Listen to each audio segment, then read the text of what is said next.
Hello, and welcome to part 2 of the Tradefair Spreads video tutorial. You should have already watched part 1, which covers the definition of spread betting and how to place a trade. Well, now we're going to take a look at how to use stop losses and limits. So let's start with stop losses. Now they're your friends who, well, help to stop your losses. The Tradefair Spreads platform will automatically place a stop loss on every trade. Now where it puts it depends on how much money is in your account. Now an automatic stop loss is okay, but you'll probably want to adjust it to suit what's happening to that particular market and your own objectives. Here's how you do it. Start the trade as before, so click on the market. We'll use the FTSE. Now, I think it's going to rally, so I'm going to buy. And immediately I want to narrow the stop loss because I had enough money in my account to cover the total bet, and the auto stop loss has been placed as far away as the platform will allow for this market. In this case, that's 120 points away because of the margin, but we'll come on to that in a minute. Now, £120 is too much of a hit for me to take this time, so I'm going to do a bit of damage limitation. The most I'm comfortable losing is £50. So, I click the order book tab here, and I'm presented with this dialog box. I'll change this to 50, click OK, get confirmation, and go back to my open trade. Profit.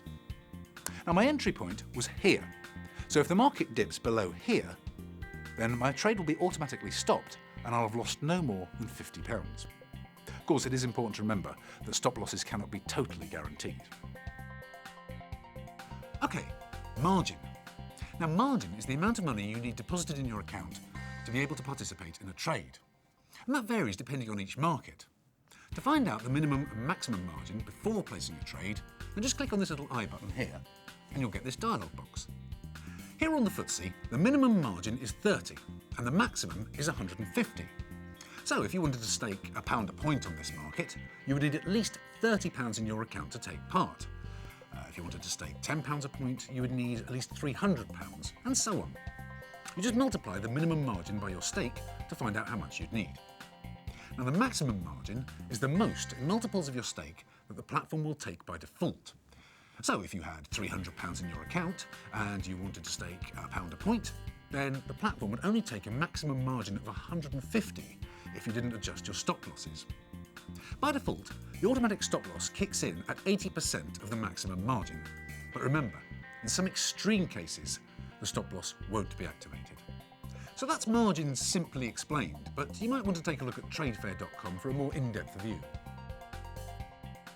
Limits are the opposite of stop losses.